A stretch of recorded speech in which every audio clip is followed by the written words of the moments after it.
El tipo salió despedido hacia atrás mientras se le deshacía el ensangrentado pañuelo amarillo y fue a caer sobre el señor Tic-Tac.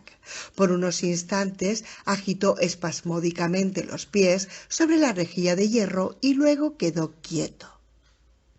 El pistolero le pegó 2 tiros a Brandon, abanicando el percutor del revólver con el canto de la mano derecha. Brandon, que estaba agachándose para apuñalar a Acho, giró en redondo, chocó contra la pared y se deslizó poco a poco hasta el suelo, cogido a uno de los tubos.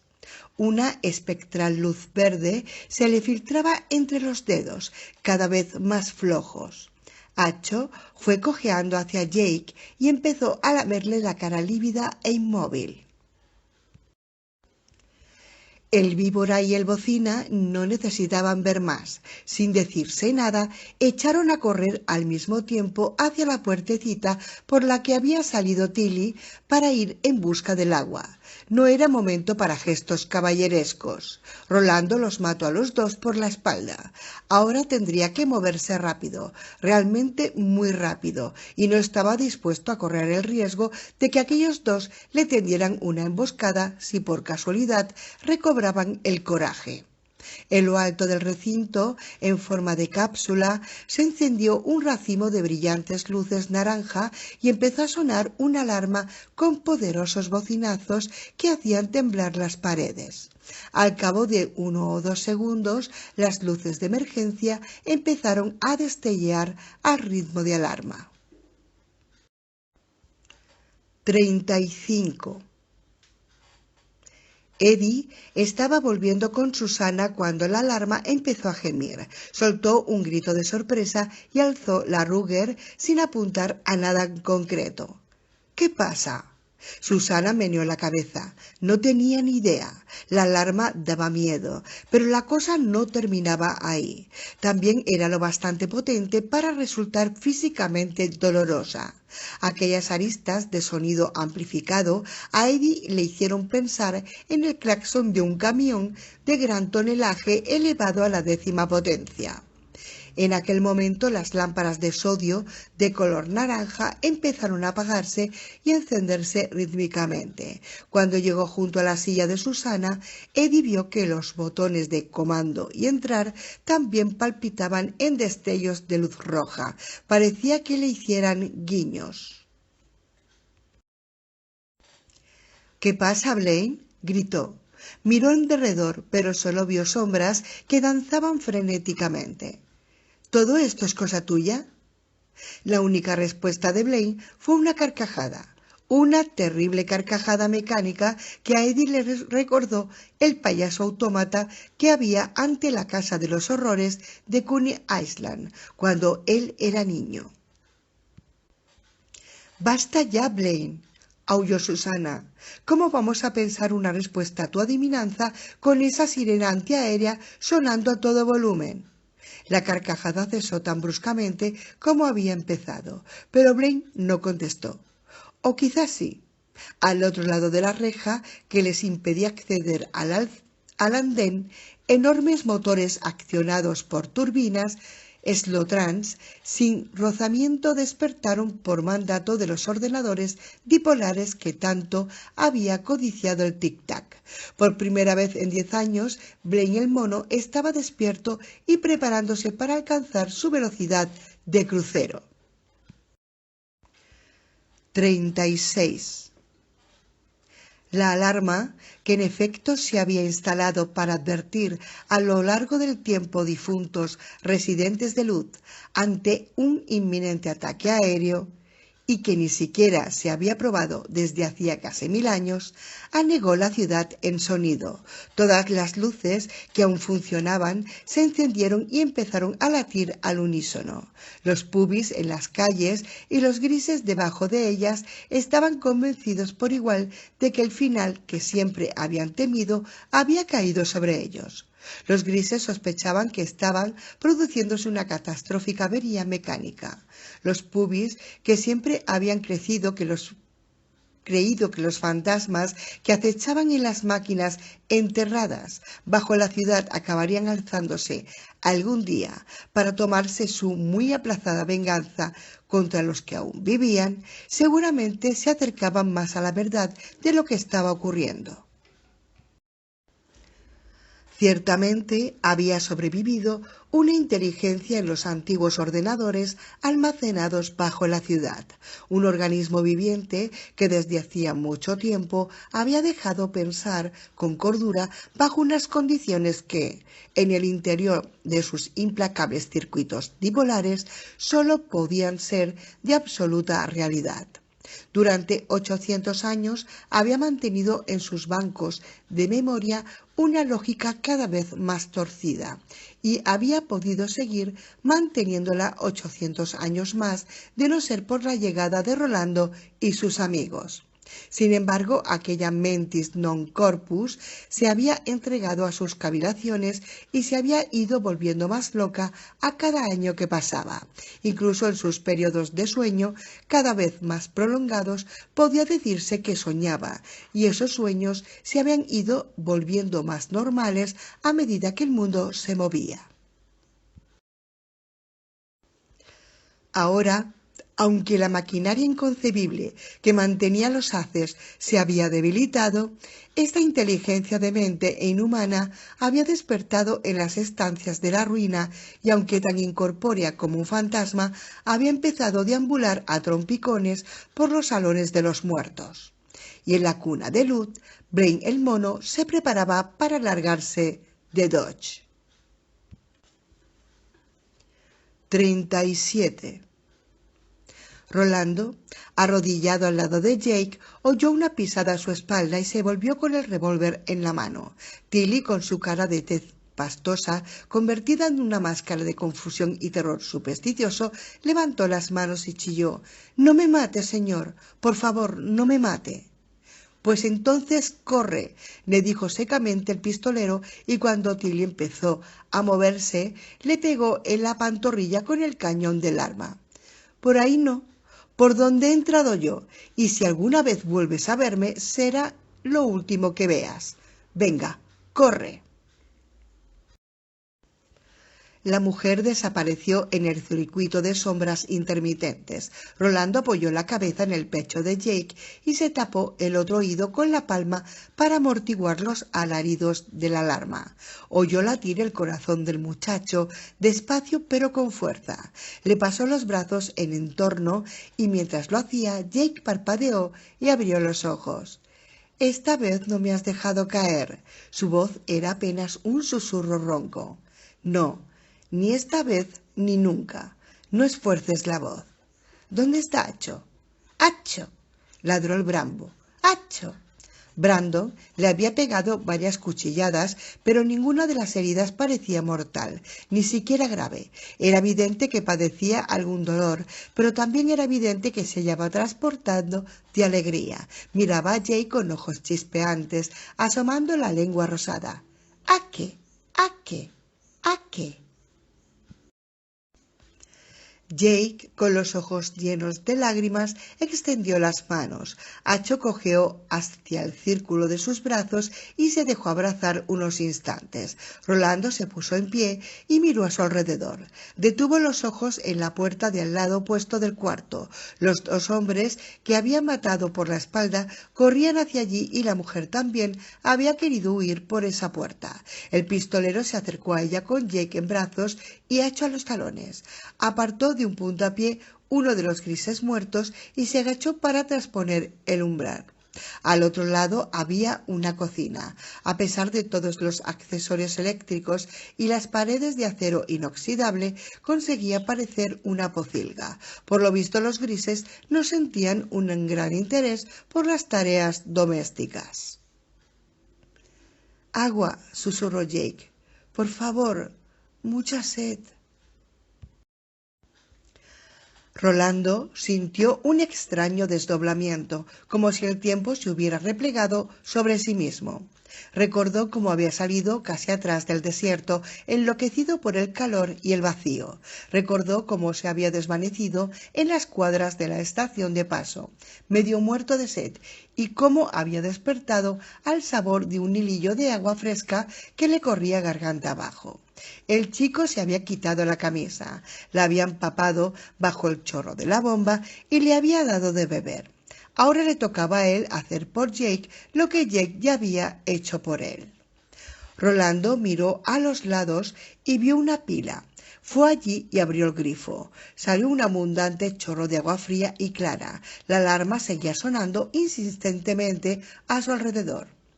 ¿Puedes tenerte en pie? Jake asintió. Creo que sí. Rolando lo dejó en el suelo, listo para recogerlo si se tambaleaba demasiado, pero Jake se apoyó en la pila y metió la cabeza bajo el chorro. Rolando cogió a Acho y le examinó las heridas. Ya estaban cerrándose. Ha salido muy bien librado, mi peludo amigo, pensó Rolando, y puso la palma bajo el grifo para darle agua al animal. Acho se la bebió afanosamente. Jake apartó la cabeza con el cabello pegado a los lados de la cara. Aún tenía un color demasiado pálido y las huellas de los golpes recibidos eran claramente visibles, pero ofrecía mejor aspecto que cuando Rolando se había agachado sobre él. Por un instante terrible, el pistolero había tenido la certeza de que Jake estaba muerto. Empezó a sentir deseos de volver atrás y matar al Chirlas otra vez, y eso lo llevó a otra cosa. ¿Y el que el Chirlas llamaba señor Tic-Tac? ¿Lo has visto, Jake?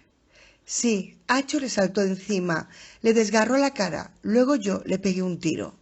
¿Está muerto? A Jake empezaron a temblarles los labios. Los apretó con firmeza. Sí, en la... Se dio unos golpecitos en la frente, bastante por encima de la ceja derecha. Tuve suerte. Rolando lo miró con expresión calculadora y meneó lentamente la cabeza. Lo dudo mucho, ¿sabes? Pero ahora no tiene importancia. Vámonos. ¿A dónde vamos? La voz de Jake aún no era más que un murmullo ronco y constantemente dirigía la mirada hacia la habitación en la que había estado a punto de morir. Rolando señaló el otro lado de la cocina. Pasada otra compuerta continuaba el pasillo. Por ahí, para empezar. «Pistolero», retumbó una voz por todas partes. Rolando giró en redondo, con un brazo sosteniendo a Acho y el otro sobre los hombros de Jake, pero no había nadie. «¿Quién me habla?», gritó. «Di tu nombre, pistolero». «Rolando de Galad, hijo de Steven». «¿Quién me habla?». «Galad ya no existe», dijo la voz en tono pensativo, sin hacer caso a la pregunta. Rolando alzó la mirada y vio una serie de anillos concéntricos en el techo. La voz procedía de allí. Ningún pistolero ha caminado por el mundo interior ni el mundo medio desde hace casi 300 años. Mis amigos y yo somos los últimos. Jake cogió a Acho en brazos de Rolando. El Brambo empezó a lamerle inmediatamente la hinchada cara. Sus ojos rodeados de oro estaban llenos de adoración y felicidad. «Es Blaine», susurró Jake, ¿verdad? Rolando asintió. Claro que lo era, pero tenía la impresión de que Blaine era mucho más que un simple tren monorail. «Muchacho, ¿eres tú Jake de Nueva York?» Jake se acercó más a Rolando y miró los altavoces. «Sí», respondió, «soy yo, Jake de Nueva York. Ah, hijo de Elmer». «¿Tienes todavía el libro de las adivinanzas? ¿Ese libro del que me han hablado?» Jake se llevó la mano a la espalda y una expresión de recuerdo desconsolado le cubrió la cara cuando sus dedos no tocaron más que su propia espalda. Al volverse hacia Rolando, el pistolero ya le tendía la mochila y aunque su rostro largo y finamente tallado se mantenía tan impenetrable como siempre, Jake tuvo la sensación de que en las comisuras de sus labios acechaba la sombra de una sonrisa.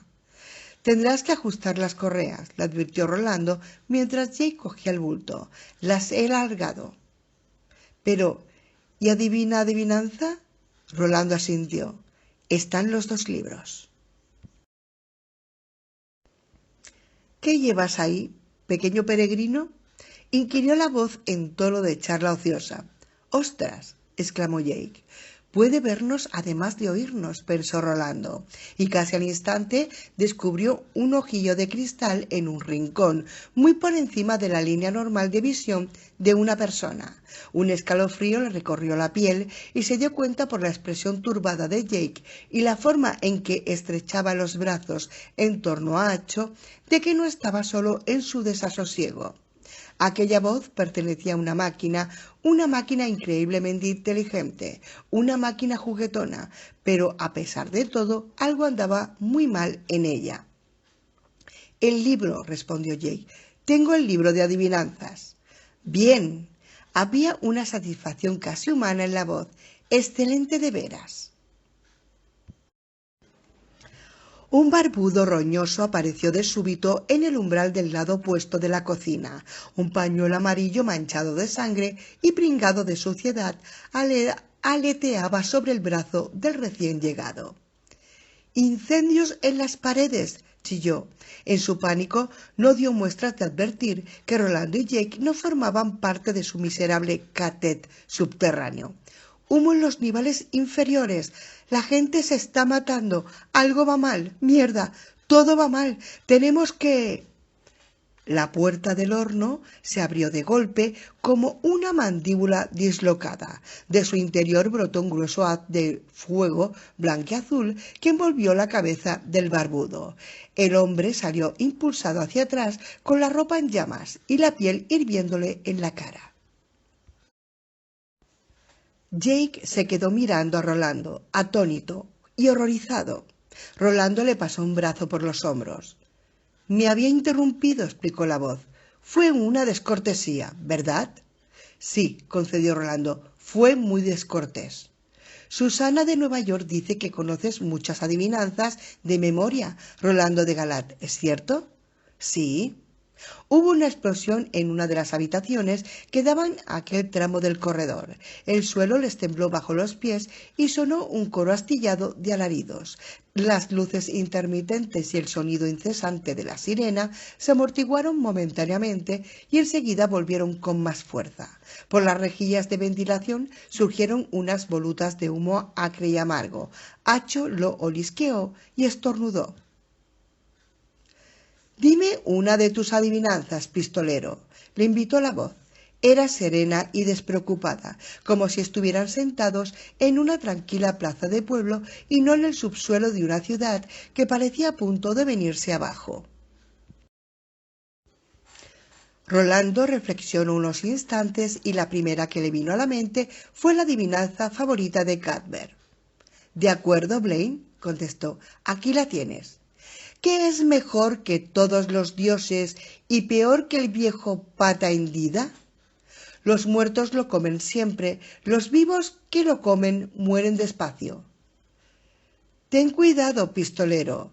La vocecita era tan leve como una bocanada de aire fresco el día más caluroso del verano. La voz de la máquina les había llegado por todos los altavoces a la vez, pero esta procedía únicamente del altavoz que tenían justo encima. Ten cuidado, Jake de Nueva York. Recordad que esto son los Drawers. Pasad despacio y con mucho cuidado. Jake miró al pistolero con ojos cada vez más abiertos. Rolando meneó casi imperceptiblemente la cabeza y alzó un dedo. Daba la impresión de estar rascándose un dedo del lado de la nariz, pero este dedo también le cruzaba los labios. Y a Jake le pareció que en realidad Rolando estaba diciéndole que mantuviera la boca cerrada. «Una adivinanza inteligente», dijo Blaine al fin. Su voz parecía teñida de auténtica admiración. «La respuesta es nada, ¿verdad?» «Así es», respondió Rolando. «Tú también eres bastante inteligente, Blaine». Cuando la voz habló de nuevo, Rolando percibió lo que Eddie había percibido antes, una ansia profunda e incontrolable. Pregúntame otra. Rolando aspiró hondo. Ahora no.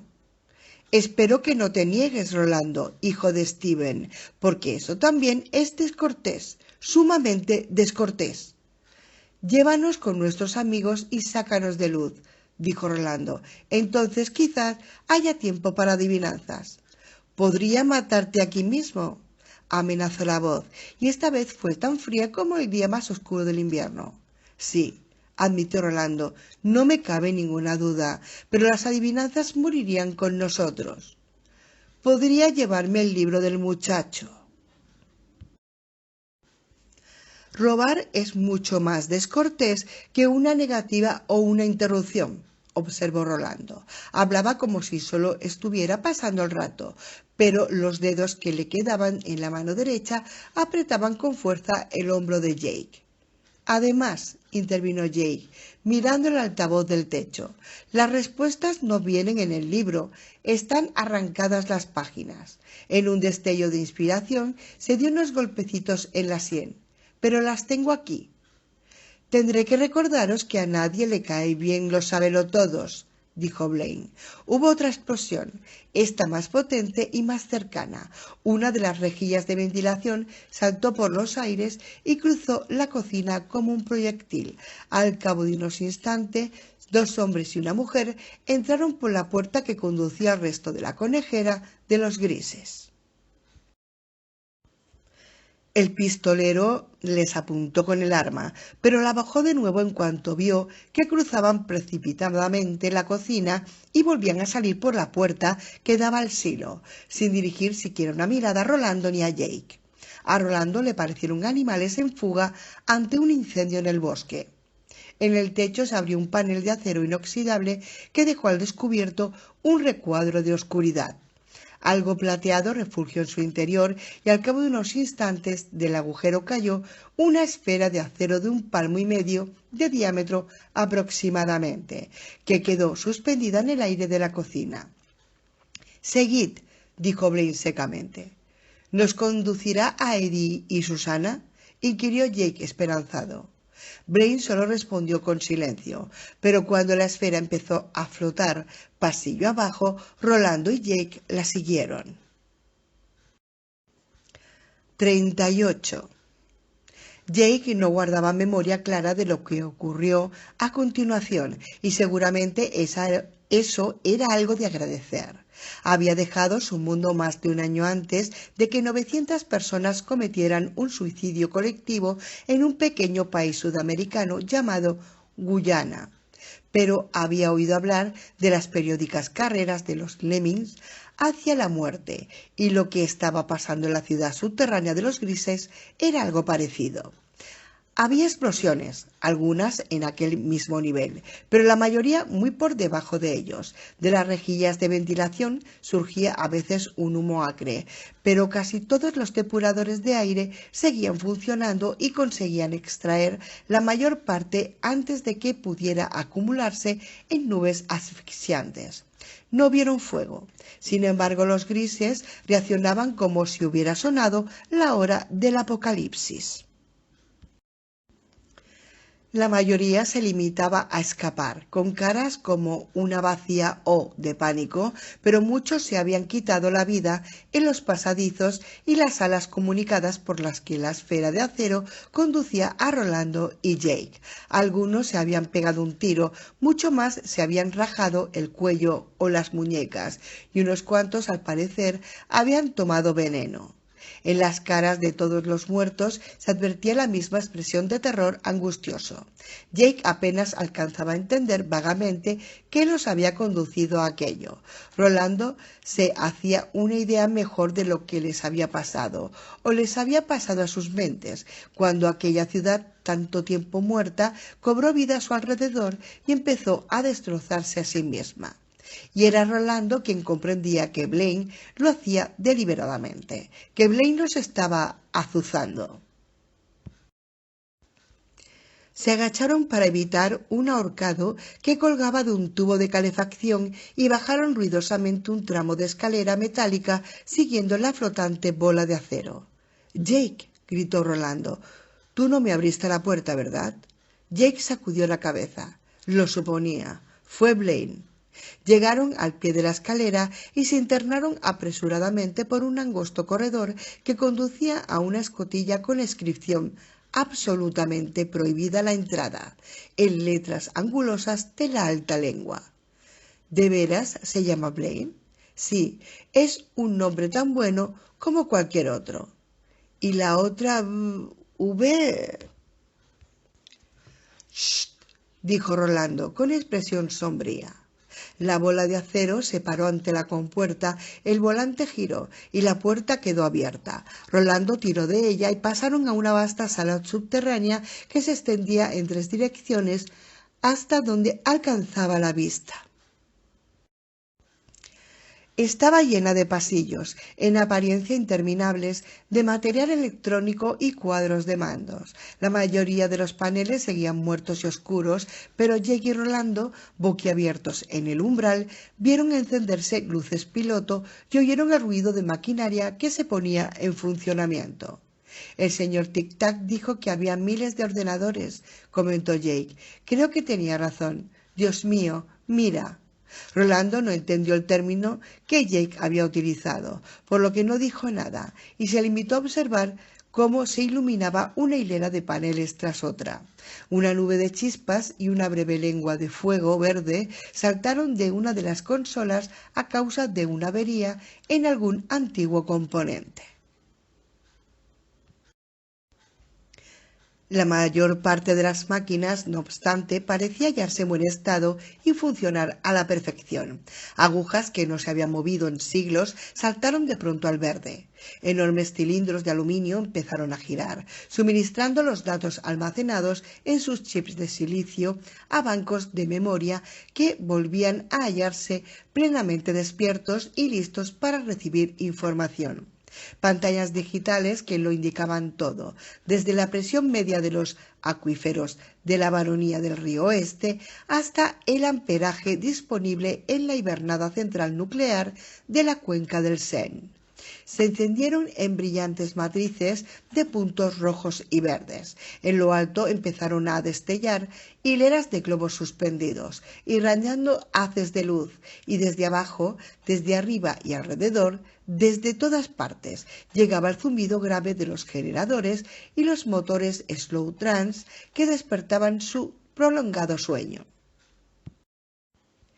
Jake casi no podía tenerse en pie. Rolando lo cogió otra vez en brazos y persiguió la bola de acero por entre máquinas cuyo propósito y funcionamiento el pistolero no podía ni siquiera conjeturar.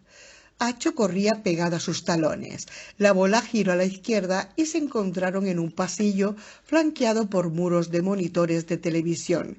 Miles y miles de monitores amontonados en hileras como un juego de construcción infantil. A papá le encantaría, pensó Jake. Algunas zonas de aquella inmensa sala de vídeo todavía estaban a oscuras, pero había muchas pantallas encendidas. Mostraban una ciudad sumida en el caos, tanto arriba como abajo. Grupos de pubis recorrían las calles al azar, con los ojos muy abiertos y la boca moviéndose sin sonido. Muchos saltaban desde lo alto de los edificios. Jake observó con horror que en el puente sobre el Seine se habían congregado unos centenares de personas que estaban arrojándose al agua. Otras pantallas mostraban grandes habitaciones llenas de camastros, como dormitorios comunes. En algunas de estas salas había fuego, pero daba la impresión de que eran los propios grises, dominados por el pánico, los que iniciaban los incendios, quemando con sopletes sus muebles y colchones por solo Dios sabe qué razón.